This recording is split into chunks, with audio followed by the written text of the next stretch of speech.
Moi, je m'appelle Emilien Butois et je suis chrétien catholique né en Roumanie et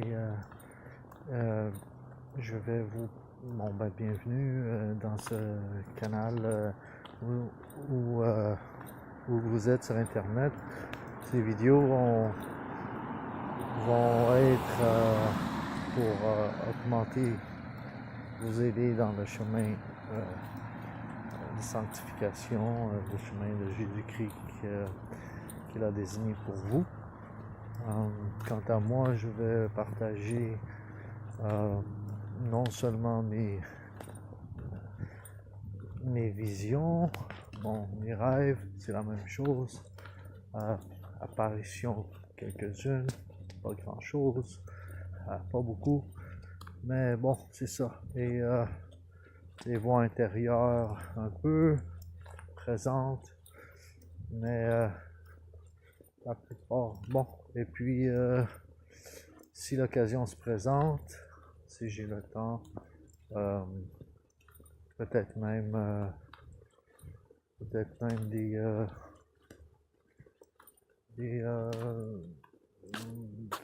la parole prêchée ou de l'enseignement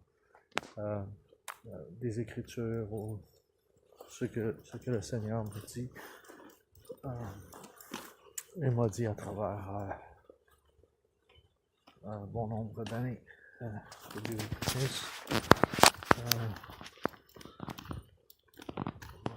vais vous je vais vous dire une vision. J'ai entendu dire dans les prochaines vidéos.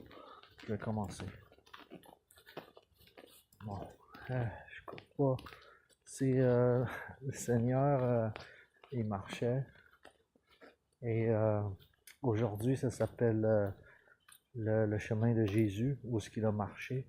Mais je vais dire la vision, et puis après, je vais dire l'interprétation, je vais en parler.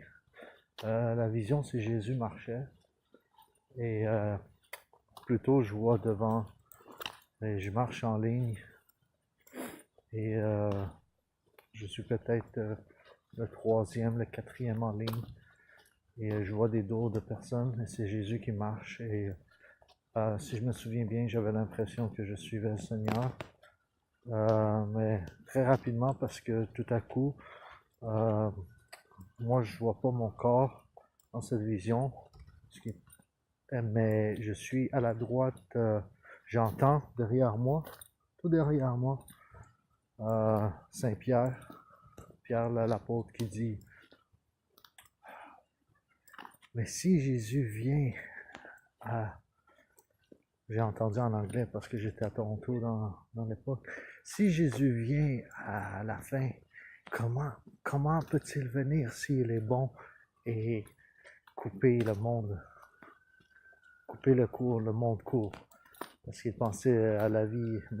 Et puis immédiatement devant lui, à sa droite, et c'est-à-dire Saint-Pierre, ici, pas beaucoup de lumière derrière moi, et à ma gauche, je voyais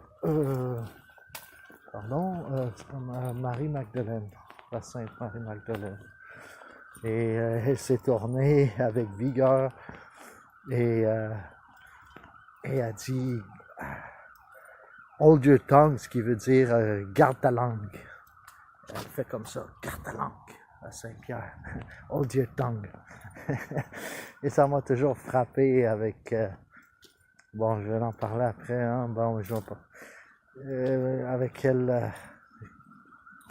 quel abandon d'amour pour le Seigneur elle avait, parce qu'il l'a sauvé de tellement de démons que seulement lui pouvait faire, et qu'elle avait senti qu'il était déjà son sauveur à tel point, et ça m'a même surpris qu'elle était au-devant de Saint-Pierre, parce que Saint-Pierre, peut-être sûrement comme tout le monde, il grandissait dans la sainteté, mais Marie-Magdalène avait déjà une sainteté peut-être plus grande que Saint-Pierre, parce qu'elle a abandonné la noirceur plus grande. Mais ce n'est pas... ce n'est pas... Bon. Ce que je veux dire, c'est qu'à ce moment-là, Jésus, il s'est arrêté. Et on s'est tous arrêtés. Il a fait deux pas tranquillement, il s'est arrêté. Et il s'est retourné de la gauche, ce qui m'a surpris. Parce que de la droite, mais il s'est tourné, il a pris le temps de se retourner avec un petit sourire comme il avait, de gentillesse, de compassion. Il a dit... C'était comme dans une soirée, c'était la simplicité du chemin.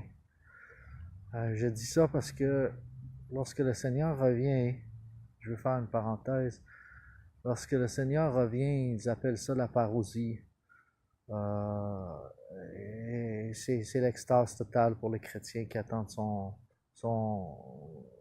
arrivée seconde. Je dirais pas l'extase totale, mais on attend tous, ceux qui ont veillé.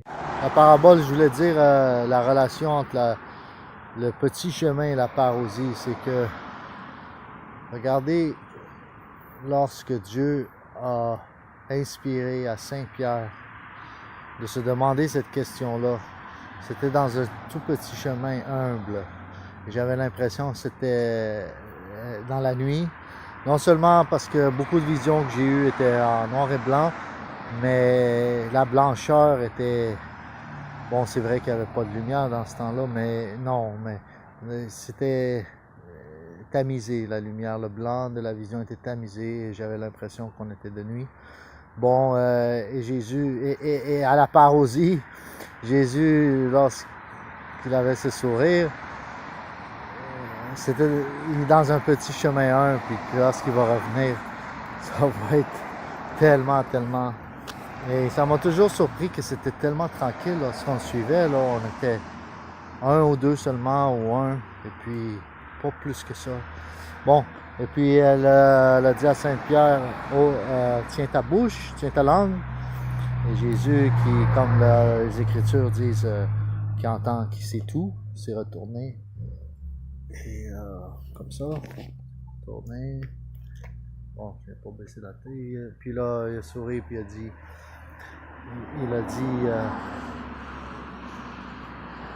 pas seulement à sa Pierre, mais il a dit à tous, il a dit, parce que lorsque je vais venir à la fin, ou lorsque je vais revenir, je vais donner à tous la chance la chance à je vais donner à tous la chance de ma miséricorde. Bon, et ça fait, pour moi, ça fait penser à un signe que tous vont savoir que ça vient de l'extérieur, que ça vient de Dieu, comme une croix dans le ciel qu'on parle souvent d'un signe de Medjugorje, beaucoup de prophètes, modernes prophètes, incluant la Vierge Marie, qui en parlent, et qui en parlent de ces jours. Et d'ailleurs, moi-même, j'ai vu à propos, regardez mon prochain vidéo peut-être, ou un de mes prochaines vidéos. Merci, que Dieu vous bénisse. Pour le français, au nom du Père, du Fils et du Saint-Esprit. Et à tous ceux, les Africains et tous les prophètes. Au nom du Père, du Fils, du Saint-Esprit. God the Father, God the Son, God the Holy Spirit. Amen. Merci. À bientôt. À la prochaine.